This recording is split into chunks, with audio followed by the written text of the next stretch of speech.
Dans cette vidéo, nous allons parler, je vais faire une série de vidéos pour parler des ressources minérales qui sont liées au volcanisme, donc les ressources minérales du volcanisme. Alors, avant de parler des ressources minérales qui vont être issues du volcanisme, donc je vais faire une série de vidéos, dont celle que je fais maintenant, parler des ressources minérales du volcanisme. Donc déjà, je suis Kwasi Justin. Pour ceux qui arrivent pour la première fois sur cette chaîne, sachez que mon objectif est de démocratiser la connaissance dans le domaine des mines, le domaine de la santé et sécurité au travail, de l'environnement et globalement tout ce qui touche l'industrie extractive. Alors, si vous arrivez pour la première fois sur cette chaîne, je vous invite à vous abonner à la chaîne, à partager cette vidéo pour que cette vidéo soit vue par plus de personnes qui vont profiter de ces connaissances que je partage. Alors, c'est quoi le volcanisme? Alors, déjà, le volcanisme, si vous prenez certainement, vous avez déjà vu à la télévision des éruptions volcaniques. Généralement, ces éruptions-là peuvent être aériennes comme ne pas être aériennes. Mais quand ces éruptions-là sont des éruptions qui se passent de façon aérienne, cela va être vraiment très spectaculaire. Et si vraiment vous regardez à la télé, ça va être très joli à voir, c'est vraiment spectaculaire, mais c'est aussi extrêmement dangereux. Alors, donc, notez que le volcanisme, c'est un phénomène géologique, comme tout autre phénomène géologique, et c'est un phénomène qui peut, en très peu de temps, même abîmer, enfin détruire toute une grosse superficie. Ça, par exemple, les villes qui sont pas loin d'un volcan, lorsque le volcan rentre dans une phase active, donc d'éruption, ce volcan-là peut être va abîmer un certain nombre d'édifices. Alors, c'est quoi le système volcanique?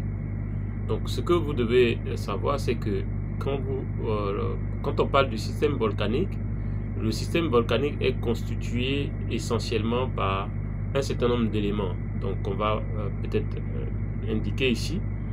Le premier élément, c'est par exemple la zone de fusion profonde qui va abriter la source du magma. Le deuxième élément, c'est le conduit par lequel le magma va transiter pour remonter en surface. On va voir cette éruption volcanique que très souvent on va constater.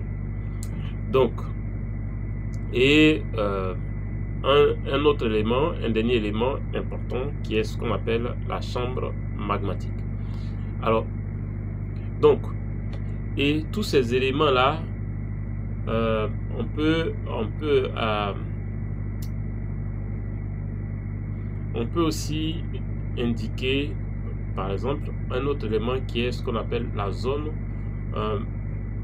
d'influence géothermique et, bien entendu, l'édifice volcanique. Donc, voilà les éléments qui vont constituer notre système volcanique. Donc, le premier élément, c'est la zone de fusion profonde.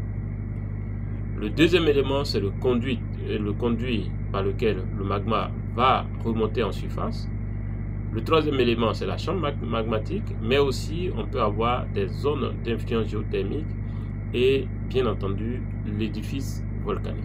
Voilà pour de ce qui concerne le système volcanique. Alors, le volcanisme, normalement en termes de source, le volcanisme est la source de beaucoup de ressources qu'on va exploiter de façon industrielle, etc. Donc, très souvent, ces ressources-là sont issues d'une activité volcanique.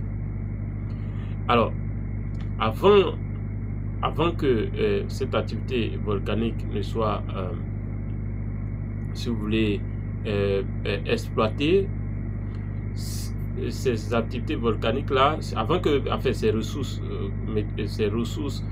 minérales qui sont issues de ce volcanisme soient exploitées, il va falloir faire un certain nombre d'études, notamment sur ce qui touche la question de l'exploration, par exemple, qu'on va voir un peu plus tard.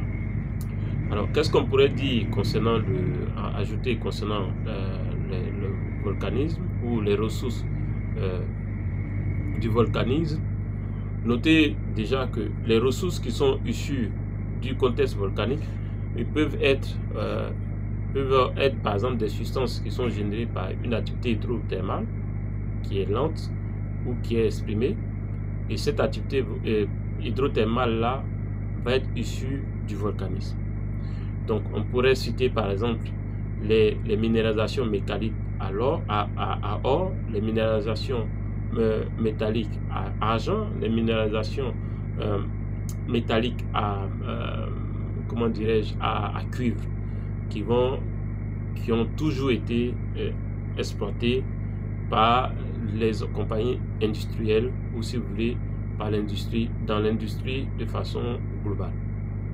Alors ce sont aussi il y a plusieurs gisements qui sont issus du volcanisme qu'on a découvert, utilisés par exemple dans des pays comme la Bulgarie, dans des pays comme le Mexique, dans des pays comme le Pérou, etc., etc. Alors déjà, un élément que vous devez mentionner, on va avoir par exemple des petits métaux, ou ce qu'on appelle les métalloïdes associés, tels que par exemple le mercure, l'antimoine, l'arsenic, le tellure, le sélénium, le beryllium et autres, ou plus rarement par exemple on pourrait éventuellement trouver de l'uranium, qui sont également issus de ce type de minéralisation. On a aussi par exemple en termes de minéralisation, on a ce qu'on appelle les amas polymétalliques de sulfure massif de type par exemple VMS et de type par exemple de type CDS. Donc on verra le type CDS et le type VMS un peu plus tard dans ces séries de vidéos.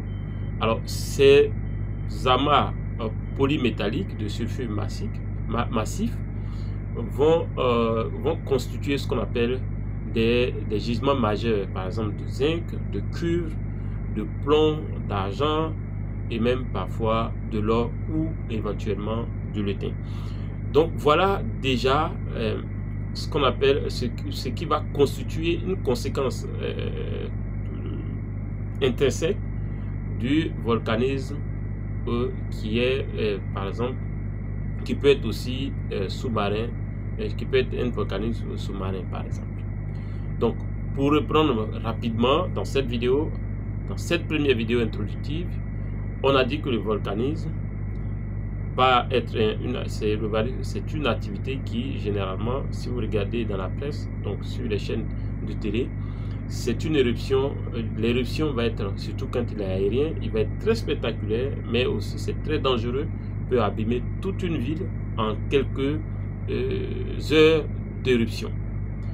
Et donc ces éruptions là, cette éruption là se met en place à travers un système volcanique, et ce système volcanique par exemple, il va comprendre par exemple une zone de fusion profonde qui constitue, si vous voulez, qui représente la source du magma. Et aussi on va avoir, alors ce magma là va monter dans ce qu'on appelle, à travers ce qu'on appelle un conduit et va apparaître en surface ou jaillir tel que vous voyez. On a aussi la chambre magmatique, et très souvent on va avoir ce qu'on appelle les zones d'influence géothermique, et bien entendu l'élément extrêmement important qui est l'édifice volcanique.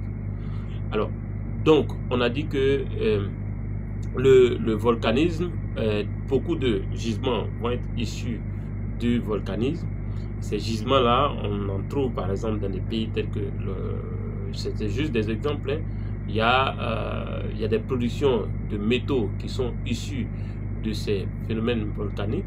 On a par exemple des volcans qui servent déjà de type d'approvisionnement, par exemple pour les obsidiennes, et ces genres d'obsidiennes qu'on va utiliser dans l'industrie.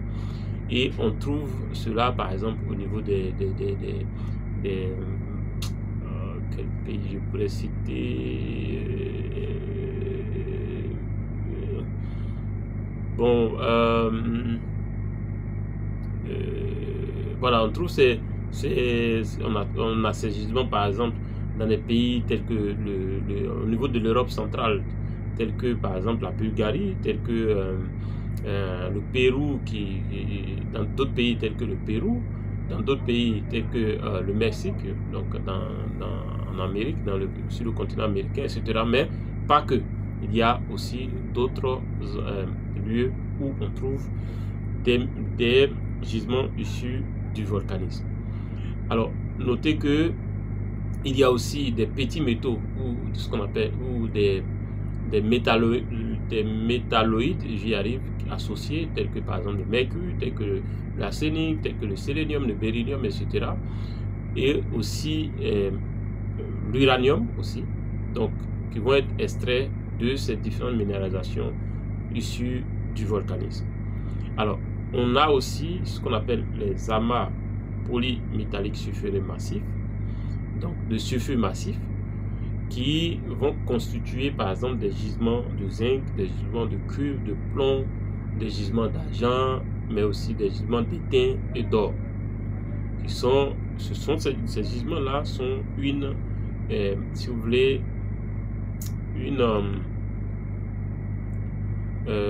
une conséquence du volcanisme. Alors, donc voilà pour cette partie introductive. Notez que nous avons ouvert les inscriptions pour intégrer l'Académie des mines.